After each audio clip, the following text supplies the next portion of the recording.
Assalamualaikum warahmatullahi wabarakatuh. Saya Muhammad Syakur Aiman bin Ramli dan dua orang lagi rakan saya, Muhammad Nur Aiman bin Muhammad Hir, Muhammad Nasir Anuman bin Majid. Kami dari SR243 3B akan membentangkan tentang falsafah, moral dan etika untuk subjek CTU 552. Okey, pembentangan ini dihaskan untuk pensyarah kami iaitu Dr. Nur Syahira binti Ibrahim. Dan dalam pembentangan ini, kami akan membincangkan tentang beberapa poin-poin penting yang terdapat pada tajuk kami iaitu falsafah, moral dan etika. Poin pertama yang akan dibincangkan di dalam pembentangan ini ialah pengenalan. Apa itu moral dan etika? Dari mana datangnya perkataan moral dan etika? Okey, moral berasal daripada perkataan Latin iaitu mores yang membawa maksud sama dengan etika yang merujuk kepada tingkah laku.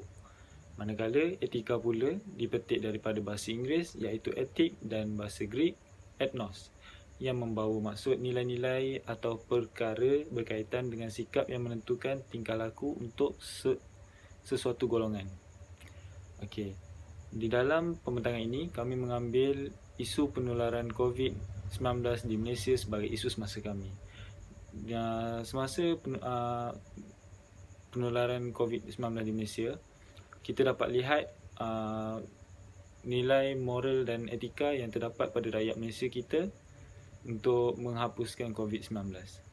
Mereka menunjukkan sikap prihatin dan mematuhi peraturan dalam menangani masalah tersebut. Okey, poin yang seterusnya ialah fakta.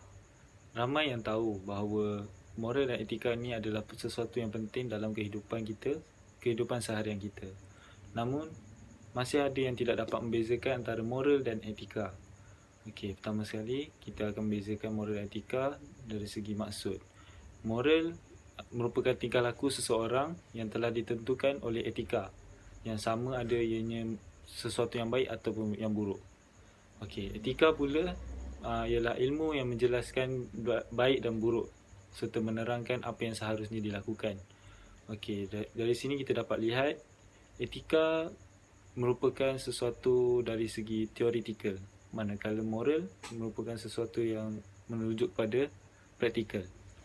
Okey, seterusnya sistem yang terdapat pada moral dan etika. Moral menggunakan sistem yang dapat menilai tindakan zahir manusia, manakala etika menggunakan sistem tingkah laku manusia bersumberkan selain daripada wahyu iaitu bersumberkan falsafah. Okey, seterusnya moral merangkumi pemikiran, perasaan dan niat di hati manusia.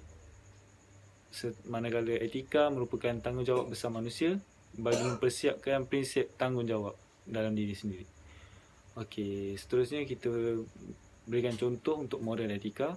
Moral, sebagai contoh moral dalam isu semasa yang kami pilih, rakyat Malaysia bijak mematuhi arahan yang telah ditetapkan oleh Kementerian Kesihatan Kerajaan Malaysia, seperti memakai topeng, keselamatan, menjaga jarak antara sesama kawan, itu dianggap sebagai moral. Manakala contoh untuk etika, rakyat Malaysia sedar sekiranya mereka tidak mengamalkan penggunaan topeng keselamatan, maka virus COVID-19 ini sukar untuk dihapuskan. Assalamualaikum warahmatullahi wabarakatuh. Di sini terdapat 3 huraian yang dapat dikaitkan dengan pandemik COVID-19. Yang pertama adalah penjagaan kebersihan, kedua orang ramai menghabiskan masa mereka di rumah, dan yang terakhir adalah ujian yang Allah berikan kepada hamba-hambanya. Tidak dinafikan bahawa membentuk satu tabiat itu ada permulaannya dan memerlukan disiplin yang kuat untuk mengekalkan tabiat tersebut sepanjang masa. Antara contoh tabiat murni yang kita boleh mulakan sekarang dan mengekalkannya sepanjang hayat adalah penjagaan kebersihan. Sejak bermulanya krisis wabak ini, kita sangat digalakkan untuk meningkatkan tahap kebersihan diri kita ke tahap yang lebih baik. Penularan wabak COVID-19 ini telah memberi impak yang negatif kepada ekonomi dan telah menjejah sektor seperti perniagaan dan pelancongan. Akibatnya, ramai orang menghabiskan masa mereka di rumah. Mereka memilih untuk keluar hanya jika ada keperluan penting sahaja. Disebabkan itu, tempat-tempat seperti pusat beli belah dan lapangan terbang agak lengang daripada orang ramai ketika ini. Maka inilah masanya kita dapat memanfaatkan masa di rumah bersama keluarga dengan lebih bermakna. Terdapat suara dalam kalangan masyarakat Muslim yang mendakwa bahawa berlakunya wabak virus ini adalah bala disebabkan balasan Allah Subhanahu Wa Taala ke atas sesebuah kaum seperti kaum Cina. Ini adalah satu dakwaan yang salah dan harus diperbetulkan sebagai seorang Muslim dan beriman. Kita percaya bahawa krisis ini adalah ujian yang Allah Subhanahu Wa Taala berikan kepada hamba-hambanya. Ujian seperti ini telah dilalui oleh umat manusia sebelum ini dalam pelbagai bentuk dan cara. Ia memperlihatkan kekuasaan Allah dan kedaifan kita semua sebagai hambanya agar kita melahirkan syukur dan bukan berdabik dada. Seterusnya kita beralih kepada penyelesaian. Terdapat 3 faktor yang boleh menyelesaikan masalah etika dan moral ini, iaitu pengaruh keluarga, pengaruh rakan sebaya serta faktor sosial. Yang pertama, pengaruh keluarga. Ibu bapa biasanya adalah yang pertama untuk menunjukkan sempadan etika kepada anak-anak. Tanggungjawab ibu bapa ialah menunjukkan yang mana betul dan salah dalam kehidupan kepada kanak-kanak. Sebagai contohnya, apabila ibu bapa mengajar bahawa mencuri adalah satu kesalahan, maka ia akan membentuk asas etika peribadi anak mereka. Keluarga mempengaruhi pembentukan etika anak-anak kerana tingkah laku dan perbuatan ahli keluarga mempengaruhi kehidupan anak-anak sejak kecil lagi.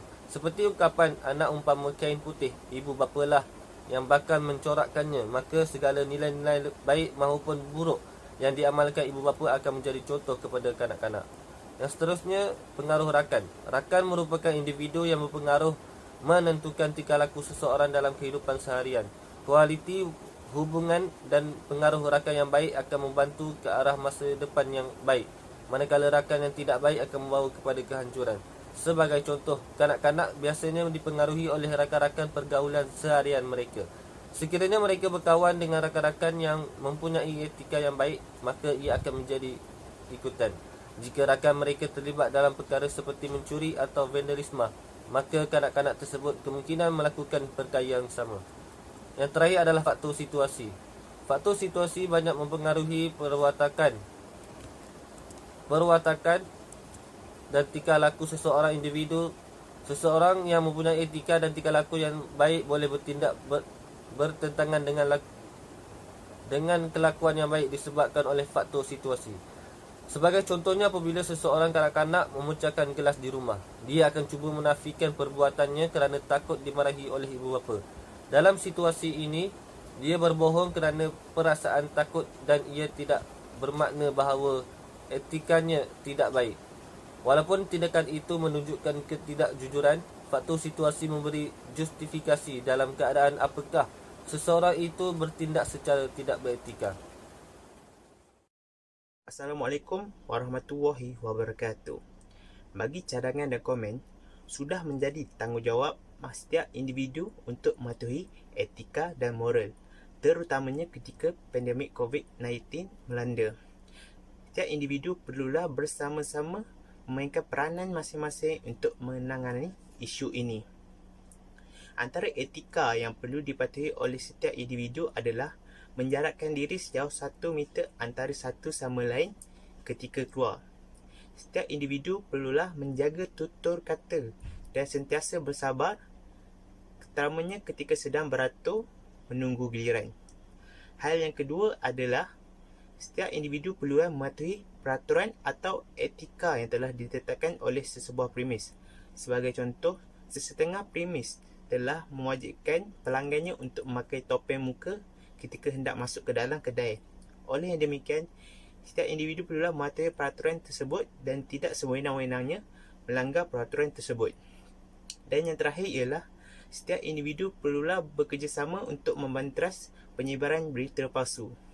Ini kerana berita palsu boleh mengelirukan orang ramai terhadap berita tersebut, sekaligus boleh mendatangkan bahaya kepada orang ramai. Dan kesimpulannya ialah moral dan etika merupakan sesuatu perkara yang penting kepada masyarakat untuk digunakan dalam kehidupan seharian. Moral dan etika merupakan satu amalan yang perlu ada pada setiap orang supaya segala tindakan mereka tidak menyeleweng dari norma-norma sosial yang dikehendaki dalam masyarakat. Moral dan etika yang baik dapat melahirkan insan yang unggul dan utopia.